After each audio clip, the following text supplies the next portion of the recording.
Do I still love the Ableton Move well after 6 months? Let's find out. But real quick before that, today's patron shout out goes to Don Tomato. Thank you so very much for the support. Also, do not miss your chance to have your music featured on my channel. My upcoming free live stream concert, Freebeat Live 2025, is coming soon. To find out how to have your music featured in the show, just click the link in the description. All right, now let's get started. So I have had my Ableton Move for well over 6 months at this point, and while I've done a lot of videos on it, I don't think I've really spoken about, if my feelings have changed or not. Now, rather than ramble off all the specs and the stats and all that stuff like I've done and so many other people have already done here on YouTube, I'd rather just kind of tell you and show you about my experience with the Move, because this is an incredible piece of gear. I'm just going to cut right to the chase. Yes, I still absolutely love it. So I guess there's the TLDR of the video. This has become my favorite piece of gear when paired with Ableton Live on the computer. And the reason being because I can take this anywhere. It's even got a built-in speaker. I can take this anywhere and lay down the framework of a song and then instantly throw it into Ableton. Everything just directly transfers over. I don't have to drag stems or anything. It all just pops right in there and I'm ready to go. And then I can, keep working on the song. But I've also really come to love this as just a sketch pad, just being able to throw ideas down quickly thanks to MIDI capture, live play, and the sequencer. And sometimes those ideas don't make it out of the Ableton Move. Sometimes they make it into stuff that winds up going into the live rig and whatnot. But I love having this collection of sets. You can have up to 32 at once. I'd love the ability to have more. I can easily go back and listen to older ideas that I had, see if anything is jumping out at me, and then either continue to work on it here on the Move or instantly, throw it into live, like I said, or throw it over to the live rig. It makes for such a cohesive experience.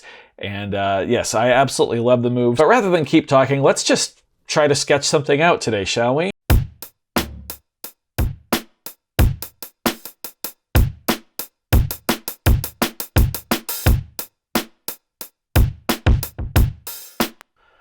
I don't know. Maybe we'll do something with some implied metric modulation like that.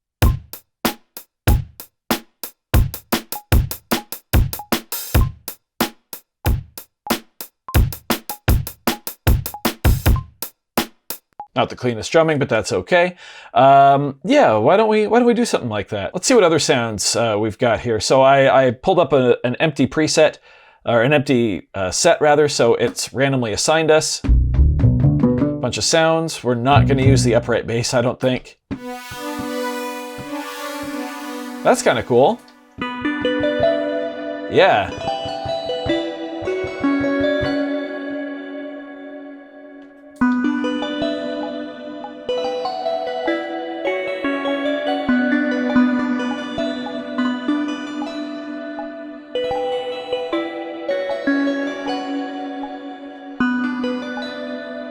Yeah, so I just kind of threw that down, out of nowhere. I used MIDI capture to pick it up, and we were pretty much good to go. That's how powerful this thing is.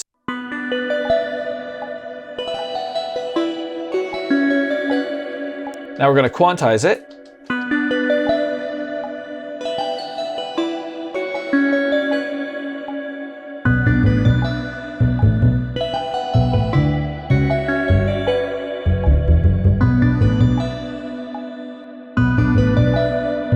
MIDI capture that.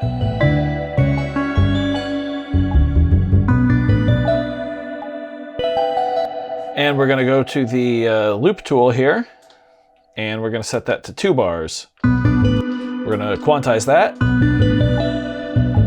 Now let's pick a new sound here for our bass. Let's go, bass.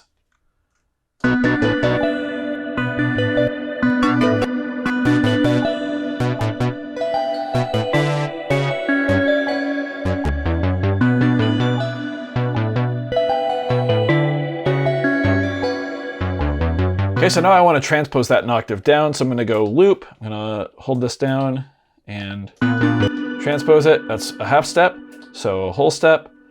1, 2, 3, 4, 5, 6, 7, 8, 9, 10. Basically, I just wanted to go 12 semitones down.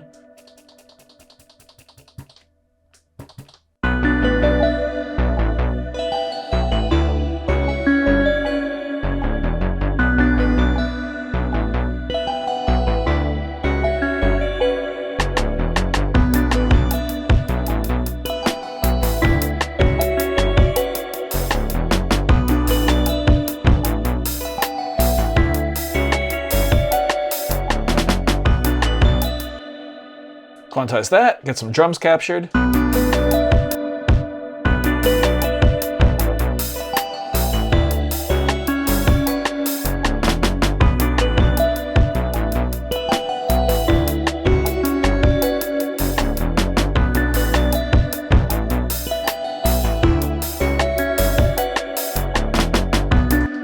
That drum fill in the second measure doesn't work so well, I don't think. So we'll play it in real time.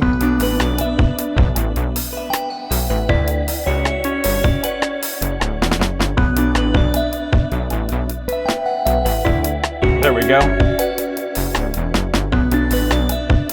Now I want to make a new drum track, and I want to put in some of that implied metric modulation. So to make this a little easier for you all to hear what's going on, we're going to mute all the other instruments except the drums here.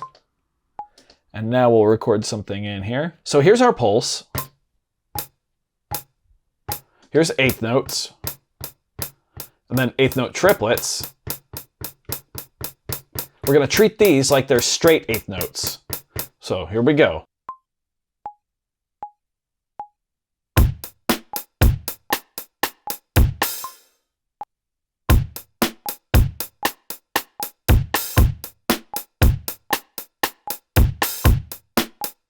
And let's combine that with everything else and see how chaotic this sounds. I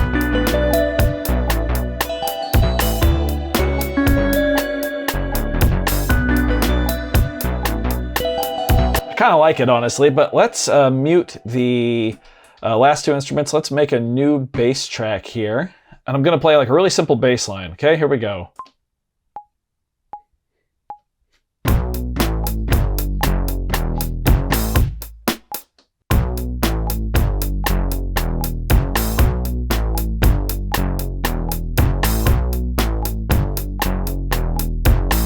Okay, perfect. Let's unmute everything else. Let's go back here and see how this all works together.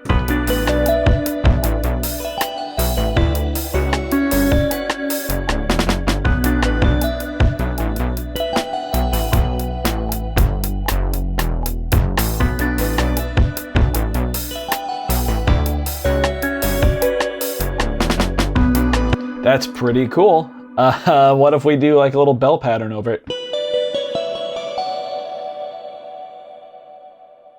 Maybe we'll go in and we'll do something here, down here. Yeah, let's do that.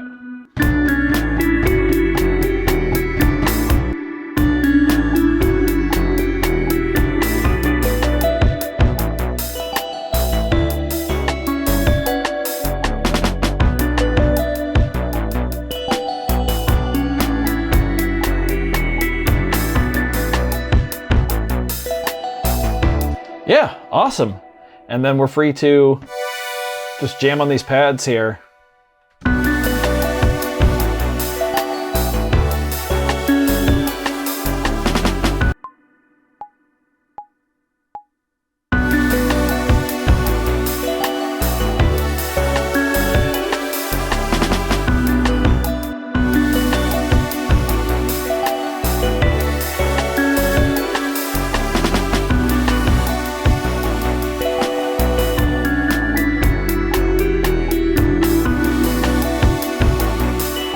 Not sure if we could do anything with the pads in the second clip, maybe, or in the second section here.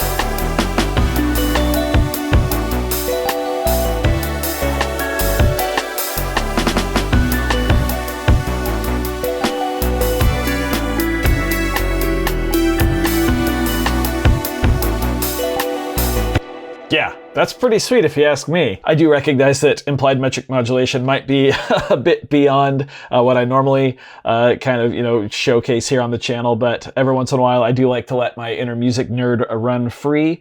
And that sounds pretty cool right there if you ask me. Again, we're not changing the tempo at all. The quarter note pulse is still that da-da-da-da right there. We're just changing the feel over the top of it using triplets. But yeah, the Ableton Move, as you can see there, we were just able to fly through all of that. I've only been filming for like 16 minutes and I was just able to throw all of that down. And this right here would be enough to throw into live and, continue working on, but I could go further. I've got 6 more patterns per track. And of course, those can all be mix and matched. Didn't really get into effects or sound design hardly at all. And I was just using the presets that it gave me, except for the bass, which I traded out to my favorite bass, which is the bounce bass on here. I love that one. But yeah, if you're wondering if I still love the Ableton Move, yes, it's my favorite piece of gear. If it didn't pair with Ableton Live, if I didn't have Ableton Live with it, I'm not sure how I would feel about it. I would still somewhat enjoy it as a groove box, but that would definitely, it wouldn't be my favorite overall piece of gear if I didn't also have Live to go with it. For what it is and how it integrates into how I use it, I think this is a fantastic device and I absolutely love it. And this is not sponsored in any way. They didn't even send one out or anything. I've never spoken to anyone at Ableton. I just love this thing. I do hope you found this video informative or at least entertaining. If you did, be sure to leave a like on it. If not, you can always leave a dislike. That's okay too. Doesn't hurt my feelings, just makes me try that much harder next time. Either way, be sure to hit that subscribe button, ring that notification bell. Thank you all so very much for being here. Thanks for watching. We'll see you next time. Bye.